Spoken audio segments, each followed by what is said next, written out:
प्रामाणिक समाधान। नमोस्तु गुरुवर। नजरअंदाज करना, मुंह मोड़ लेना, नजरें फेरना एवं कुटिल मुस्कुराहट जैसी मौन अभिव्यक्तियां मन को बहुत पीड़ा देती हैं। तो गुरुदेव, हम अपने मन को कैसे नियंत्रित करें? बॉडी लैंग्वेज भी बहुत कुछ कहती है। इग्नोर करना, उपेक्षित करना, कुटिल मुस्कान देना, नजरअंदाज करना मनुष्य को चुभती है। सबसे पहले तो मनुष्य को अपना संपूर्ण व्यवहार अच्छा रखना चाहिए। और एक व्यवहार कुशल विनम्र व्यक्ति की पहचान यही है कि उसके हर प्रवृत्ति में शालीनता का दर्शन हो।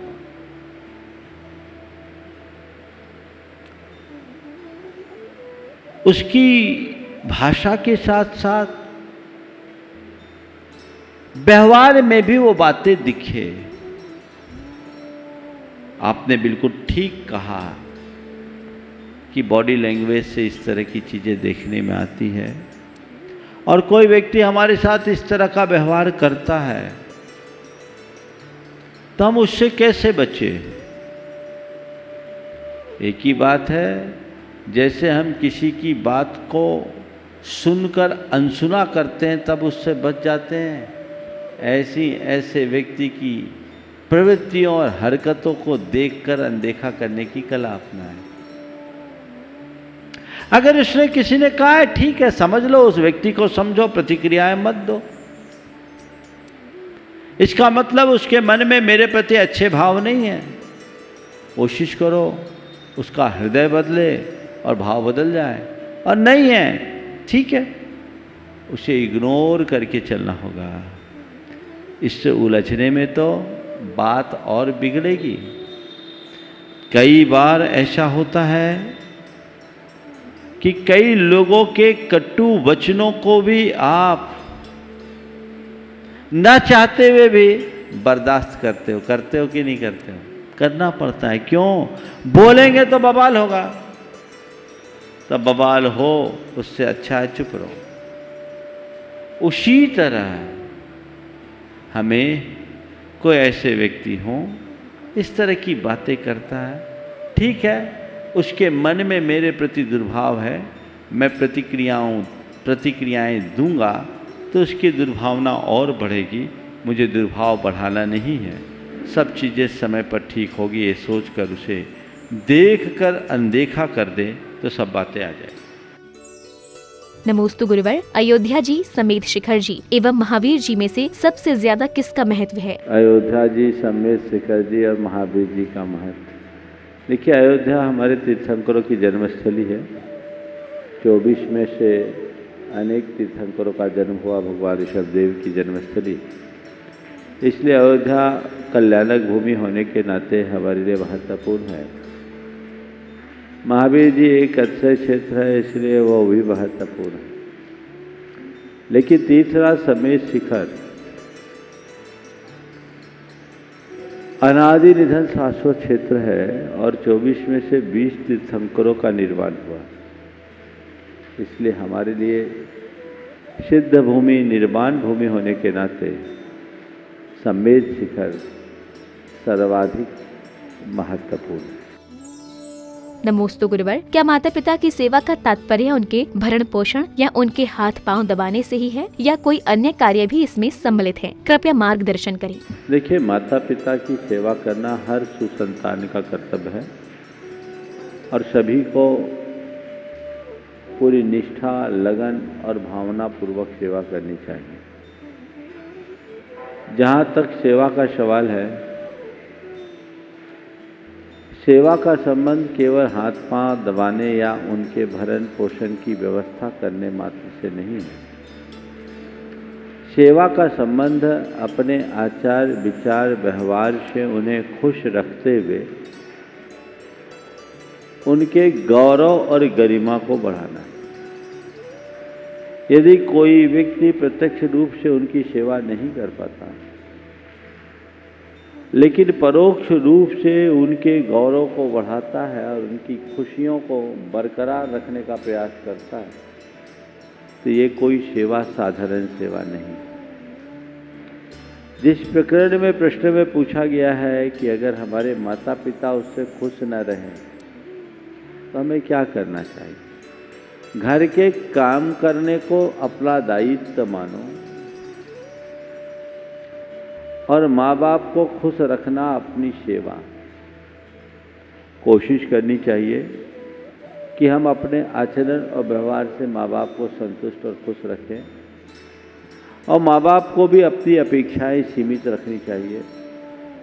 संतान की परिस्थितियों को, उसकी पृष्ठभूमि को समझ करके ही आगे का काम करना चाहिए। नमोस्तु गुरुवर। वर्तमान समय में यदि किसी व्यक्ति की मृत्यु कोरोना संक्रमण के कारण हो जाती है तो समाज का उसके प्रति क्या दायित्व होना चाहिए? देखिए, अभी महामारी का खौफ है और इस महामारी के कारण सब लोग इन सब बातों से बच रहे हैं। अगर किसी की कोविड-19 से मृत्यु हुई है तो उसमें तो सरकार की गाइडलाइन में भी दूर रहने की बात की है और उसमें सबकी सुरक्षा है। पर यदि किसी की सामान्य मृत्यु हुई है तो उसकी अंतिम क्रिया में, जैसे सरकार ने 20 लोगों को सम्मिलित होने की सम्मति दी है, 20 लोग ने, मृत्यु में 20 है, तो 20 लोगों की व्यवस्था होनी चाहिए और समाज के सब लोग न जाए तो भी कम से कम रिश्तेदार, कुटुंबीजन या समाज के कोई जवाबदार व्यक्ति को तो उसमें जाना ही चाहिए। कई जगह लोगों ने ऐसा भी किया कि दाह संस्कार में भले नहीं पहुंचे पर उनके घर के बाहर तक एक सुरक्षित दूरी बना करके पहुंचे ताकि सामने वाले के अंदर इस वियोग को सहने की सामर्थ्य आए। ये होना चाहिए। एकदम उपेक्षित कर देना, उसे अकेला छोड़ देना, उस व्यक्ति के मन को बहुत ज़्यादा पीड़ा देने वाला है। ये समाज की जिम्मेदारी होती है। जहाँ तक शुद्धि आदि का सवाल है वो तो हमारे विधि विधान से होता है। हालांकि ऐसे मौके पर हमें खुद भी अपेक्षा नहीं रखना चाहिए कि ज़्यादा लोग आए, क्योंकि संक्रमण का खतरा है, इसलिए उससे बचना चाहिए और समाज को एक सुरक्षित दायरे में ऐसे कार्यों को निष्पादित करना चाहिए। नमोस्तु गुरुवर। आपके दर्शनों के दौरान मेरे मन में सद्भावनाओं का ज्वार क्यों उमड़ पड़ता है और ये भावनाएं क्या मेरी चेतना के रूपांतरण का निमित्त बन सकती हैं? देखिए, शुभ लक्षण है। अंतरंग में जब स्पंदन होता है तभी इस तरह के अभिव्यक्तियां होती हैं। आपने पूछा है क्या ये भावनाएं मेरे जीवन के रूपांतरण का कारण बनेगी? निश्चित बनेगी, यदि आप अपने इस मोड़ को स्थायित्व दे सकें। लक्ष्य बनाइए कि मुझे अपने जीवन को सफल और सार्थक बनाना है। अभी तक मुझे मार्ग दिखाने वाला कोई नहीं मिला, मुझे गुरु का मार्गदर्शन मिल रहा है, तो उस मार्गदर्शन को पाकर मुझे अपने जीवन में बदलाव करना है। ऐसा लक्ष्य बनाकर अगर आप अपना पुरुषार्थ जगाएंगे तो निश्चयतः आपके जीवन में बदलाव घटित होगा। नमोस्तु गुरुवर। क्या भूत पिशाचों का अस्तित्व होता है? कहा जाता है कि वे आत्माएं होती हैं और उनका शरीर नहीं होता है, परंतु बिना शरीर के आत्मा पाप और पुण्य भोगना कैसे संभव है? कृपया मार्गदर्शन करें। जैन धर्म के अनुसार देवों के 4 निकायों में एक निकाय है व्यंतर, और व्यंतरों के भेदों में भूत और पिशाच का भी उल्लेख है। भूत पिशाच होते हैं, इनका निषेध नहीं, और ये सशरीर होते हैं, अशरीरी नहीं। अशरीरी तो कोई होता ही नहीं। हाँ, इनका शरीर हमारी तुलना में सूक्ष्म होता है। ये वैकृतिक शरीर वाले होते हैं और अपने शरीर के चाहे जैसे रूप बनाने में सक्षम होते हैं, इसलिए वो हमारी तरह प्रकट नहीं होते हैं। पर हम ये नहीं कह सकते कि वे सशरीर नहीं होते। ये जैन परंपरा में चाहे भूत हो या पिशाच, हमारे यहाँ किसी को अशरीर नहीं माना गया। एक परंपरा में ऐसा कहा जाता है, वैदिक परंपरा में, कि किसी की अकाल मृत्यु हो जाती है तो अपनी बची हुई आयु जितनी शेष रहती है उसको भोगने के लिए वो प्रेत योनि में भटकता है और उस मान्यता के अनुसार उसे ही भूत पिशाच की संज्ञा दे दी जाती है। लेकिन जैन दर्शन में ऐसी कोई मान्यता नहीं है। वो भी हमारी तरह शरीरवान होते हैं और वो अपना जीवन जीते हैं। जहाँ तक भूत और पिशाच से जुड़ी घटनाओं का सवाल है, अभी तक जितनी भी घटनाएं प्रकाश में आती हैं प्राय सभी मन के भूत से ही जुड़ी हुई है। बाहर के भूत की तुलना में मन का भूत ज़्यादा भयावह है और हमें अपने आप को मन के भूत से बचाना चाहिए। नमोस्तु गुरुवर, मैं किसी कार्य का कर्ता नहीं हूँ, जबकि कार्य षटकार्य की क्रिया बिना पूर्ण नहीं होता है और जीव के 9 गुणों में एक गुण जीव कर्म का कर्ता भी है, तो इसे स्वद्रव में कैसे घटित करें? देखिए, व्यवहार से हम करता है, यथार्थ में निमित्त है। हर द्रव्य अपने परिणमन में स्वतंत्र है, उसका परिणमन उसके आश्रित है, दूसरा केवल निमित्त बनता है। तो कोई भी क्रिया जिसमें घटित हो रही है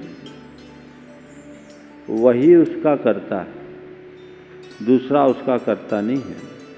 हमारे शास्त्रों में इसका बहुत विस्तार से विश्लेषण है। आम भाषा में जिन्हें समझना है, जिनेंद्र वर्णी के शांति पथ प्रदर्शन को जरूर पढ़ना चाहिए। उन्होंने बहुत व्यवहारिक भाषा में षटकार्य की स्वतंत्रता का वर्णन किया। नमोस्तु गुरुवर, पक्षी आकार में छोटे होने के बावजूद अपने रहने के लिए घोंसला आदि बना लेते हैं, जबकि जानवर आकार में बड़े होने के बाद भी अपना आश्रय क्यों नहीं बना पाते? पक्षी छोटा होने के बाद भी अपने रहने के लिए घर बना लेते हैं और जानवर उनसे बड़े होने पर भी अपने रहने के लिए घर क्यों नहीं बनाते? यही प्रकृति की विशेषता है। पक्षी की बात तो जाने दीजिए, चींटी तो और नन्ही सी होती, वह भी अपना बिल बना लेती। कई कीट पतंग अपना रहने का स्थान बना लेते हैं, दीमक भी अपने रहने का स्थान बना लेते हैं। लेकिन हर प्राणी अपने रहने का स्थान नहीं बना पाता। हर प्राणी की अपने अपने पर्यायी योग्यता होती है। लेकिन एक विशेष बात देखने की है कि रहने का घर बनाना और कहीं रहना, इसमें अंतर है। कुछ प्राणी हैं जो अपने रहने का स्थान बनाकर रहते हैं और कुछ प्राणी ऐसे हैं जो बने बनाए स्थान को अपना घर बना लेते हैं। सिंहादि प्राणी और अन्य प्राणी भी जो हैं, जो अपना घर नहीं बनाते हैं, चाहे वन्य प्राणी हो या हमारे आसपास विचरण करने वाले प्राणी, वे भी अपना कोई ना कोई स्थान तो ढूंढ ही लेते हैं जो उनके अनुकूल लगता है। तो ये हर प्राणी की अपनी आवश्यकता होती है, उस आवश्यकता के अनुरूप वो अपना जीवन जीते हैं। और इससे हमें एक प्रेरणा लेनी चाहिए कि संसार में हर प्राणी को उसके जीवन के योग्य व्यवस्थाएं किसी न किसी रूप में मिल ही जाती है। इसलिए भविष्य को लेकर चिंतित ना बने। दादू ने लिखा है बहुत अच्छी बात, अजगर करे न चाकरी, पंछी करे न काम, दास मलुका कह गए सबके दाता राम। तो जिसके साथ जीवन है उसके जीवन की कोई ना कोई व्यवस्था प्रकृति में है, चाहे वह स्वयं निर्मित करे या उसे सहज रूप से प्राप्त हो जाए, लेकिन ये स्वाभाविक रूप से होता है। इसलिए हमें उसी अनुरूप अपना जीवन जीना चाहिए। नमोस्तु गुरुवर, सच्चे देव, साधु व गुरु को देखकर, उनका नाम सुनकर या उनका पूजन करते समय मन में बहुत खोटे परिणाम आते हैं, तो लगता है कि आत्महत्या कर लूं, जिससे कम से कम खोटे परिणाम से तो बच जाऊं। कृपया मेरी शंका का समाधान करें। देखिए, खोटे परिणाम आना और खोटे परिणाम करना, इसमें बड़ा अंतर है। सबसे पहली बात तो मैं आपसे कहूँगा कि इस बात को लेकर के आपको थोड़ा भी परेशान होने की जरूरत नहीं है। आपके अंदर जो खोटे परिणाम आ रहे हैं आने दीजिए। ये एक प्रकार का मेंटल डिसऑर्डर है, ये मनोविकृति है।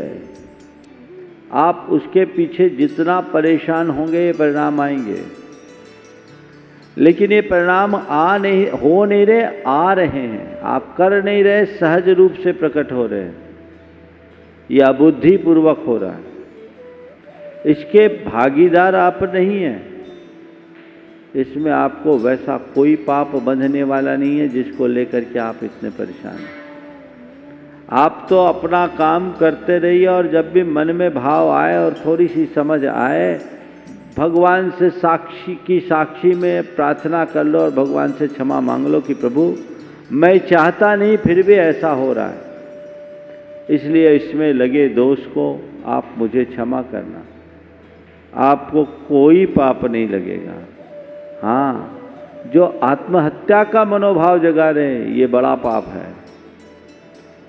इस पाप का बहुत बड़ा दुष्परिणाम होने वाला है। इससे अपने आप को जरूर बचाना चाहिए कि मैं अपने जीवन में कभी आत्महत्या नहीं करूँगा, ये संकल्प लेना चाहिए। क्योंकि स्वघात हो या परघात, हत्या तो हत्या है। अगर आप आत्महत्या का भी सोचते भी हैं तो ये भगवान की आज्ञा के विरुद्ध कार्य है। इसमें महान पाप के भागी बनेंगे। इसलिए मत कीजिए, थोड़े दिन इसे छोड़ दीजिए, अपनी क्रियाओं को करते रहिए, कुछ दिन भावना योग कीजिए, आपका ये परिणाम अपने आप शांत होगा। और ज़्यादा है तो किसी साइकेट्रिक से आप संपर्क कीजिए, अपनी चिकित्सा कराइए, ठीक होगा। मेरे संपर्क में से अनेक लोग हैं जिन्होंने भावना योग किया और उनको परिवर्तन आया। बहुत लोगों ने नमोकार मंत्र पढ़ करके इस समस्या से अपने आप को बाहर निकाला। तो ये समस्याएं आम हैं। भगवान की मूर्ति को देखकर, गुरुओं का नाम सुनकर बुरे बुरे ख्याल आना, ये आप चाह कर नहीं कर रहे हैं। आपके मन में कोई द्रोह या अश्रद्धा नहीं है, लेकिन फिर भी ये हो रहा है। यह एक प्रकार की मनोविकृति है। इसलिए इसको लेकर कोई चिंता मत कीजिए।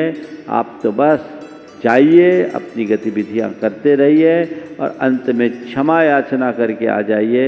आपका सारा पाप धुल जाएगा। पर जीवन से हताश कभी मत होइए। प्रामाणिक समाधान।